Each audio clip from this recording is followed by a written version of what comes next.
pumasok sila dito. Mapipilitan akong gamitin to.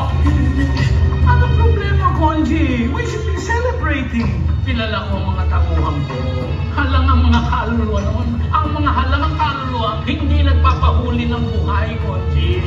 Sa tingin ko, nag-backfire sa atin yung mga balitang ito eh. Yung Captain Con, wala. Yung sugalan, ang tamlay ng mga pasok ng customer.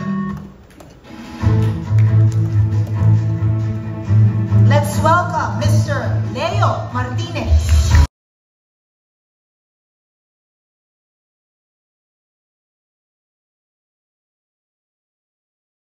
Maraming salamat sa inyo. Yung mga entertainment editors, nabigyan nyo kami ng pagkakataong magkita-kita ulit nitong mga kasamahan kong kapwa senior citizen. Ayun nga pala, yung mga senior citizen, kagaya namin ngayon, ay dapat inuuna ninyo sa mga schedule. Kami low back na pagdating ng mga, ay naglo-low back na kami. At saka sabi nga din, kwentuhan nga din sabi nga ni Eva at saka malamig dito ay madalas ako maihe. Kayong pala matatanda. Kanya nung ako'y tinanong kung ano daw ang secret kung magiging icon, sabi ko dapat ibuhay ka. Para matanggap mo yung lintik na icon na iyon. Kaya maraming salamat sa inyo. Maraming salamat sa inyo.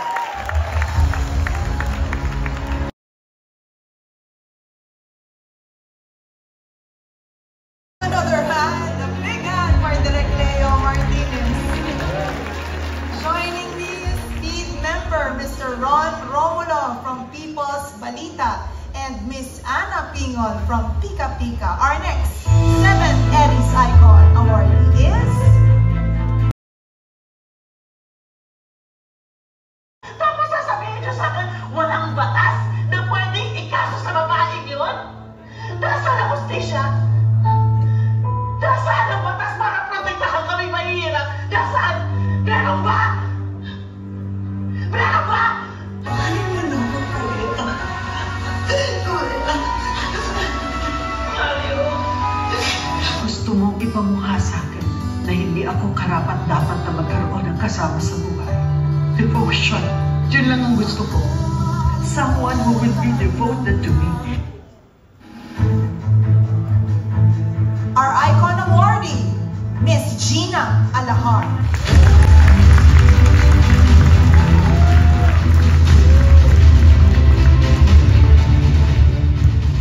Hello, magandang gabi po sa inyo lahat. Iba-iba po ang klase ng seniors. Merong seniors na inaantok na ng alas 9 ng gabi. Pero meron naman ibang seniors na pwede pang lumaon hanggang mamaya. Kaya pa.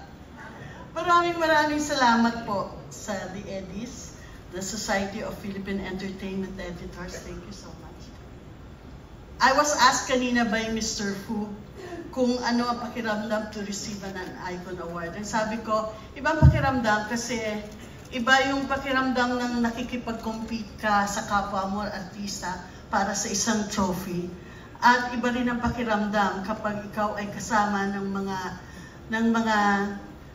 mas senior sa akin, katulad nila Tita Nova, ni Tita Eva, ni Kumpareng Leo, at saka ni Senator Lito Lapid. Iba ang pakiramdam dahil ino-honor yung achievements namin at ang contributions namin para sa movie industry.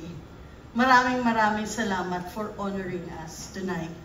At itong award na ito, itong trophy na ito, ay inaalay ko hindi lamang sa aking mga anak na si Ryan, si Jeffrey, at saka si AJ, at ang kanilang mga asawa, si Kathy, si Rosetti, at si Jelly, kundi ito ay para sa aking 8 apo.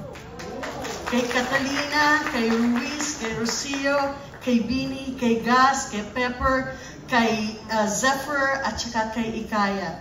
Naghihintay sila, bukas, ito'y nakalagay sa dining table para pagising nila makikita nila ang award ng lola nila. Maraming salamat po sa inyong lahat. Maraming salamat, Edis. Taos puso akong nagpapasalamat. Thank you. Thank you.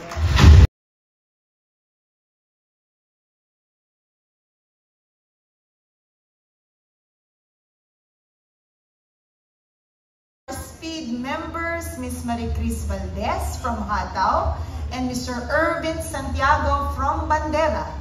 Our next Edis Icon awardee is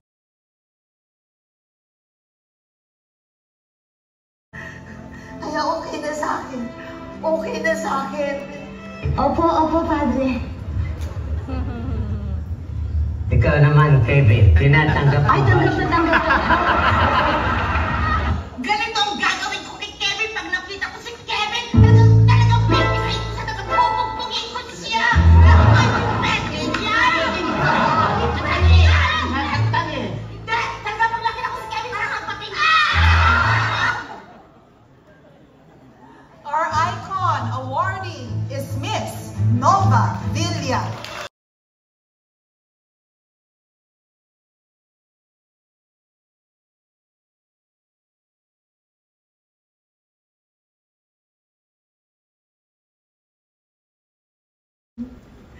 Umalis na yung ibang, natanda. Nakailang ihi rin sila. Ako hindi pa. Mamaya. Ay nako, 70 years sa show business.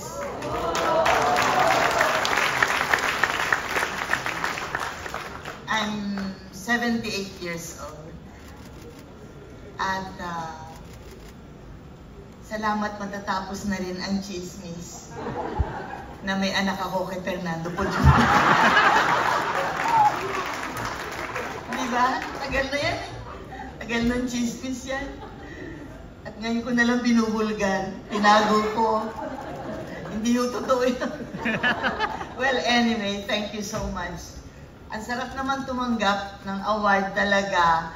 At masasabi ko, praise the Lord. Sapagkat kung ano man po ang ating nararating sa ating buhay, ay lahat ito ay regalo ng ating Panginoon. Lahat ito ay, sabihin natin, we are blessed.